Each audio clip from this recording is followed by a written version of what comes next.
안녕하세요. 가진 것 다 다른 자식들 퍼주시고 이제 와서 저희랑 살겠다는 어머님과 엮는 30대 부부 중 아내예요. 남편과는 직장 생활을 하면서 알게 된 사이입니다. 같은 부서는 아니었지만 큰 프로젝트를 같이 진행하게 되면서 서로 알게 되었어요. 이후로 특별한 계기가 있던 것은 아닌데 서로 점점 가까워졌고 그러다 본격적으로 사귀기 시작한 건 지금으로부터 6년 전입니다. 이후로 딱히 숨기지 않고 연애를 했어요. 회사가 다행히 사내 연애를 장려하는 분위기라서 가능했던 일이었지요. 그러다 재작년 결혼을 했는데 그때는 이렇게 될 거라고는 상상도 못했네요. 저는 서울에서 차로 8, 9시간은 걸리는 지방에서 나고 자랐습니다. 친정 부모님은 농사를 지으시는데 땅은 2만 평 정도고 여러 작물을 다루십니다. 일할 사람이 없어서 외국인 노동자들을 쓰고 계시고요. 돈은 제법 되는 걸로 알아서 친정아버지도 농담처럼 회사 다니다 힘들면 때려치고 내려와서 농사나 지어라 하시는데 그럴 때마다 친정어머니는 아주 질색을 하시지요. 저는 저희 부모님 직업을 부끄럽게 생각해 본 적은 한 번도 없습니다. 하지만 서울에 있는 대학에 합격해 상경하게 된 이후로 서울 사람들이 농사에 대해서 저와는 조금 달리 생각하고 있다는 걸 알게 되었어요.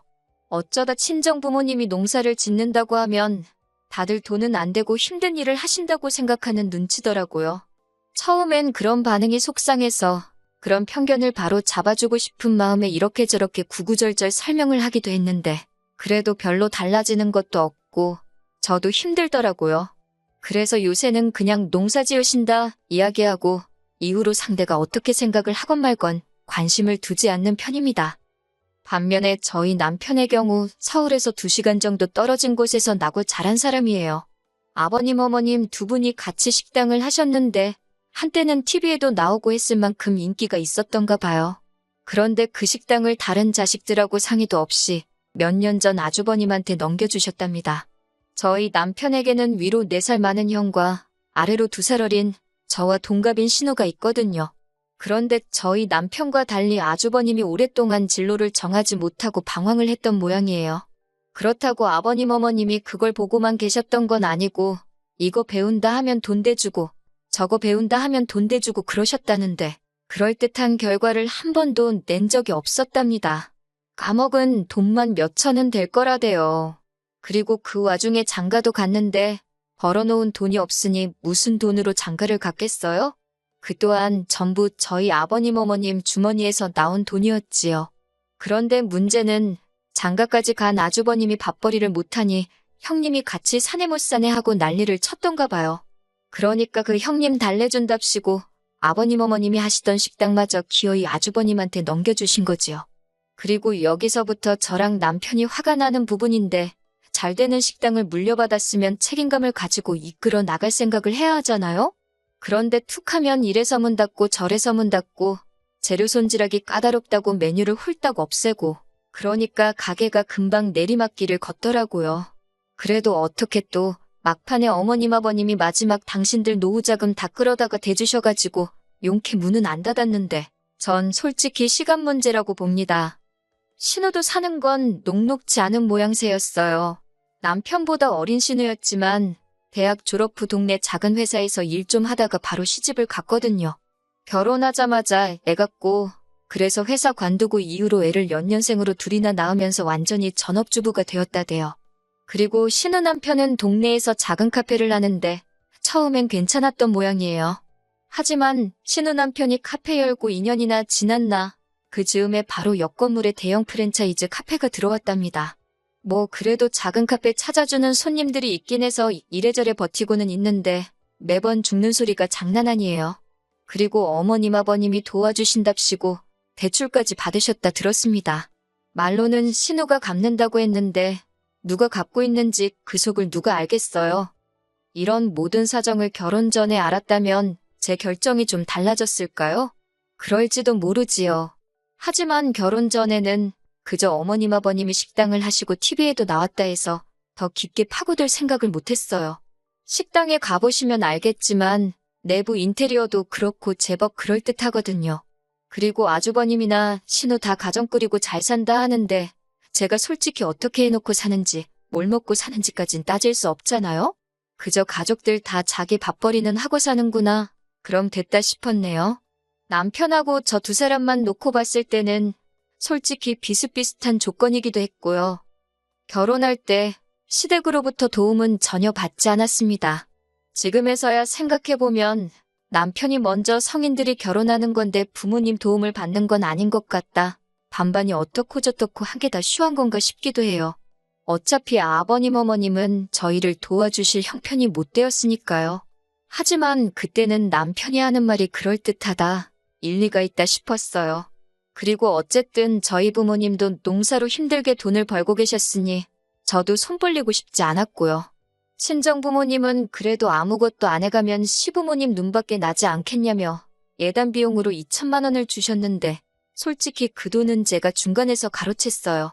가로챘다기보단 원래는 결혼 준비로 바빠서 신혼여행을 다녀온 뒤 친정 부모님하고 다 같이 모이는 자리를 만들어서 전해드릴 생각이었거든요. 어쨌든 저희 부모님이 큰돈 쓰시는 건데 체면 좀 살려드리고 싶었으니까요. 그런데 어머님이 그 복을 당신 발로 차시대요. 무슨 말이냐 하면 여기에도 얽힌 이야기가 있는데 저희가 반반 결혼을 하는 걸로 이야기가 된 이후 결혼 준비 자체는 큰 문제 없이 진행되고 있었습니다. 집은 남편과 제가 모아둔 돈을 합치고도 부족해 대출을 받아서 서울에 있는 아파트 전세로 일단 들어갔어요. 집뿐만 아니라 혼수도 그랬지요. 결혼식 비용은 들어온 축의금으로 각자 해결하기로 했고요. 그런데 결혼식 당일날 어머님이 급하게 쓰실 곳이 있다며 축의금을 달라고 하시대요. 결제는 해야 되는데 어머님이 옆에서 계속 축의금 타령을 하시니 정신도 없고 그래서 일단은 알겠다 하고 빌려드렸습니다. 사실 결혼식도 말이 나와서 말이지만 시댁 사정에 맞춰서 시댁이 있는 지역, 저에게는 아무런 연고도 없는 곳에서 하게 되었어요. 신부인제가 불편한 건 차치하고라도 그러면 일단 저희 친정부모님부터 시작해서 멀리서 오는 저희 쪽 하객분들이 탈 버스 대절 비용이라던가 그런 건 시댁에서 해주셔야 하잖아요. 그런데 안 해주셨어요. 이 핑계 저 핑계 대시면서 저도 나중엔 치사해서 말도 안 꺼냈지만요. 그런데 그런 와중에 축의금까지 그렇게 가져가시곤 언제 주실 거냐 물으니 그 돈은 당신이 그간 뿌린 돈을 수거한 거나 마찬가지라며 못 준답니다.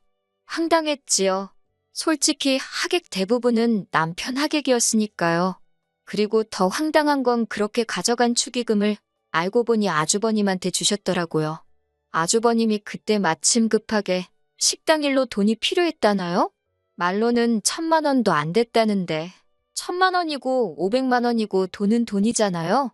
며느리로서 이렇게 말하자니 그렇지만 어머님도 아주버님도 괘씸해서 예단으로 드리려던 2,000만 원 안 드린 거예요. 이후로 솔직히 저나 남편이나 시댁 식구들하고는 뭐 크게 교류가 없었습니다. 물론 매달 어머님 아버님 쓰시라고 30만 원씩 용돈 보내드렸고 명절이나 시부모님 생신처럼 저희 도리를 해야 하는 날은 챙겼지만요. 그 외엔 가족 모임이라던가 그런 건 굳이 나서지 않았네요. 그러다가 아버님이 저희 결혼한 지 2년쯤 되던 해에 간암 판정을 받으셨어요. 그리고 뭐 제대로 손 써볼 여유도 없이 한 달도 채 되지 않아 돌아가셨지요. 이때는 뭐 그동안 서운했고 그런 걸 떠나서 다들 상심이 컸고요. 그런데 아버님 장례 치르고 처리해야 할 일들이 어느 정도 마무리가 되었을 무렵 어이없는 이야기를 듣게 되었습니다. 아버님이 돌아가시기 며칠 전 유언을 남기셨다는 겁니다. 아주버님네, 신우네, 어머님만 모여있는 자리였다나요? 저희는 그런 모임이 있는 줄도 몰랐고요. 그런데 아버님이 하셨다는 유언 내용이 가관이었습니다. 아버님이 어머님더러 당신 죽으면 꼭 둘째 아들내, 그러니까 저희 집으로 가라고 하셨다는 거예요. 그 이야기를 듣자마자 저도 모르게 왜요. 소리가 입에서 절로 튀어나가더군요. 왜 저희 집으로 가라고 하신 거냐니까 그 의중이야 당신인들 알겠냐 하시더니 아주버님이랑 신우가 돌아가신 아버님의 마지막 말씀이니 저희가 그 말씀을 따랐으면 좋겠다는 겁니다. 어이가 없어서 일단은 안 된다고 했어요. 남편도 옆에서 말도 안 되는 소리 하지 말라고 그러더라고요. 그리고 이후로 아버님 돌아가시고 한반년이나 되었을까요? 어머님이 언젠가부터 속이 미식거리고 머리도 아프고 몸 여기저기가 안 좋다고 툭하면 전화로 앓는 소리를 하시더라고요. 사실 아버님도 간암 판정 받기 직전에 보이신 증상이 속이 미식거린다, 머리가 아프다, 어머님 하시는 말씀이랑 비슷했거든요. 그러니 신경을 안 쓸래야 안 쓸 수가 없대요. 그런데 아주버님이고 신우고 누구 하나 어머님 모시고 병원 가는 사람이 없더라고요. 그래서 남편하고 상의 끝에 일단 올라오시라고 하자 병원에 모시고 가자 했어요. 저희가 일하는 회사가 모 대학병원이랑 연계가 잘 되어 있어서 병원에 모시고 가는 건 좀 번거롭긴 해도 어려운 일은 아니었거든요. 그렇게 어머님이 올라오셨습니다. 그런데 무슨 어디 여행이라도 가시는 분 마냥 짐을 많이도 사오셨더라고요. 황당했지만 어차피 내려가실 땐 태워다 드릴 생각이었으니까 대수롭지 않게 생각했어요. 그리고 이튿날 병원에 모시고 가서 검사받고 결과가 나올 때까지 저희 집에 계시겠다고 우기셔서 그래 뭐 혹시나 결과가 안 좋으면 다시 모시고 가야 할 수도 있단 생각에 계시라 했습니다. 그런데 일주일 뒤 받아본 결과지는 걱정할 게 하나도 없었어요. 수치가 너무 좋았거든요. 심지어 몇몇 항목은 같은 나이대 분들보다도 훨씬 좋게 나왔지요. 그래서 이제 다시 어머님 댁에 모셔다 드리려고 하니 어머님이 정말 말 그대로 대자로 누우셔서는 가기 싫으시답니다. 혼자서 너무 외롭고 쓸쓸하시다고 가기 싫으시대요. 저희 집에 며칠만 더 있게 해달라고 말 그대로 떼를 쓰시더라니까요. 이러지도 저러지도 못하고 아버님 떠나시고 얼마나 외로우시면 저러시나 싶어서 매몰차게 할 수가 없더라고요. 그래서 일단 며칠 더 계시라 했어요. 이땐 남편도 무척 저에게 미안해했고요. 그런데 어머님이 계시니까 신경 써야 할 게 한두 개가 아니더군요. 먹는 것부터가 문제였지요. 저나 남편은 아침엔 입맛도 없고 해서 커피 한 잔만 마시고 점심은 회사에서 먹고 저녁도 보통 만나서 밖에서 먹고 들어오거나 그랬거든요. 그런데 어머님이 집에 계시니까 저희 원래 지내던 방식으로 지낼 수가 없어서 어쩔 수 없이 반찬을 하기 시작했어요. 사정을 들으신 친정어머니가도 좀 보내주셨고요. 맞벌이하는 와중에 반찬하는 것도 힘들고 친정어머니께도 죄송하고 반찬을 사다 먹는 것도 생각해봤는데 어머님께서 음식에 좀 예민하셔서 바깥 음식은 안 좋아하시거든요. 당신이 해드시면 좋겠는데 알아서 해드시면 모를까 며느리 입장에서 당신 손으로 만들어 드시라 할 수도 없고 여러 가지로 어려운 상황이었네요. 그리고 처음엔 한 2주만 계시겠다 했어요. 그런데 2주가 지나도록 내려가실 생각을 안 하시고 하루 더 하시면서 그렇게 버티고 계시더라고요. 그렇게 시간이 흘러 급기야 2달 가까운 시간이 흘렀고 그땐 슬슬 저도 짜증이 나대요. 그리고 결국 기어코 저를 정말 폭발하게 만든 사건이 벌어졌습니다. 사건이 있기 며칠 전 제가 친정어머니께 더는 음식을 보내지 마시라 했어요. 먹고 싶으면 제가 이야기를 할 테니 괜히 밑반찬해서 보내지 마시라고요. 처음에야 어머님 드시는 게 신경 쓰여서 어쩔 수 없이 친정어머니 도움도 받았지만 한 달이 넘어갈 때부턴 어머님 때문에 친정어머니 고생시키는 게 말이 되나 싶었거든요. 그리고 그러나 중에 어머님이 언젠가부터 친정어머니가 보내주시는 반찬을 가지고 투정을 하시대요. 너희 어머니는 맨날 똑같은 거밖에 못하냐면서. 그런 소리 듣고 좋다 할 며느리가 세상 천지 어디 있겠어요? 그래서 친정어머니한테 더는 보내지 마시라 한 거예요. 그런데 제가 이야기하고 얼마 지나지 않아 친정어머니가 또다시 기어이 김치부터 시작해서 음식을 한가득해서 보내주셨더라고요. 그리고 선물 들어온 거라며 조기에 한우에 직접 농사 지으신 나물에 이것저것 잔뜩 챙겨서요. 택배가 금요일 낮에 도착했다고 연락이 왔고 냉장고에 넣어야 할 것도 있었으니 어머님더러 받아서 냉장고에 좀 넣어달라 했습니다. 지난번엔 홧김에 이제 보내지 마시라 했지만 또 막상 친정어머니가 보내주신 반찬이 냉장고에서 저를 기다리고 있을 걸 생각하니 빨리 퇴근해서 밥 먹고 싶단 생각밖에 안 들대요. 그렇게 들뜬 마음으로 집에 돌아왔습니다. 집에 도착하니 어머님은 TV를 보고 계셨고 집은 어느 때와 마찬가지로 엉망이었어요. 치사하게 들릴지 모르겠지만 저희 어머님은 저희 집에 계시는 동안 솔직히 말해서 청소기 한 번 돌려주신 적 없고 남편 양말 한 짝 개어주신 적 없습니다. 아무튼 배도 고프고 허기가 졌지만 청소부터 해놓고 먹자 싶어서 불이 나게 집 정리를 시작했어요. 어머님은 점심에 뭘 드신 건지 설거지도 평소보다 많이 쌓여 있었고, 그래도 이래저래 정리가 끝나갈 때쯤 남편도 퇴근을 해서 집에 들어오대요. 그렇게 이제 저녁상을 차리려고 냉장고를 열었습니다. 그런데 친정어머니가 말씀하신 것과 달리 반찬들이 몇 개 없더라고요.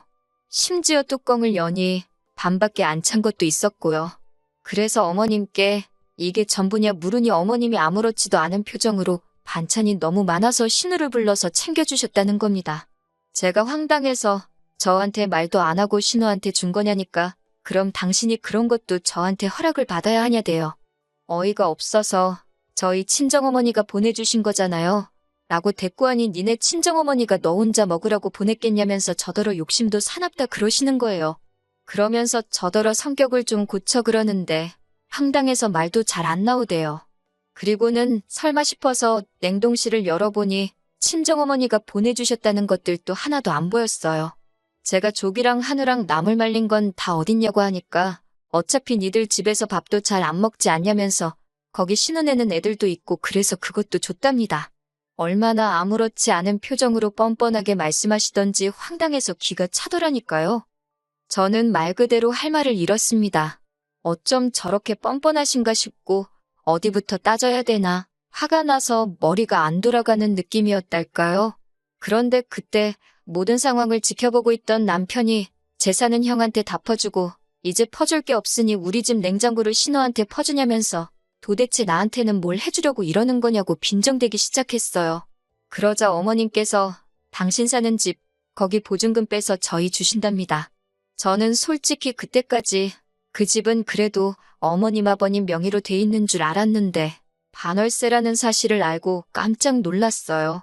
남편이 그러자 그까짓 거 보증금 뭐 2천이나 되냐 3천이나 되냐 짜증을 내더니 그 돈 받고 독박스를 있냐면서 대뜸 어머님더러 집에 가게 짐 챙기라 그러대요. 그런데 어머님이 집 싫다 안 간다 하시니까 그러면 신혼에 데려다 준다고 빨리 옷 입으라고 윽박을 질렀어요. 저는 남편이 그 정도로 세게 나올 줄은 몰랐고 못 간다 버티시는 어머님을 보니 마음이 좋지가 않더군요. 그렇지만 남편을 말리거나 나서고 싶지는 않대요. 저도 저대로 어머님께 서운하고 맺힌 게 있었으니까요. 어머님이 이런 법이 어딨냐. 네 아버지 유언 못 들었냐. 어떻게 네가 나를 내쫓냐며 못 간다고 버티시는데 이게 다 무슨 꼴인가 싶고 한숨만 나오더군요. 그래도 결국엔 남편이 어머님을 끌고 나갔습니다. 그리고 베란다에서 내려다보니 남편이 기어이 어머님을 차에 태우더라고요. 그리고 곧이어 남편이 전화로 저한테 어머님 짐 가지고 내려오래요.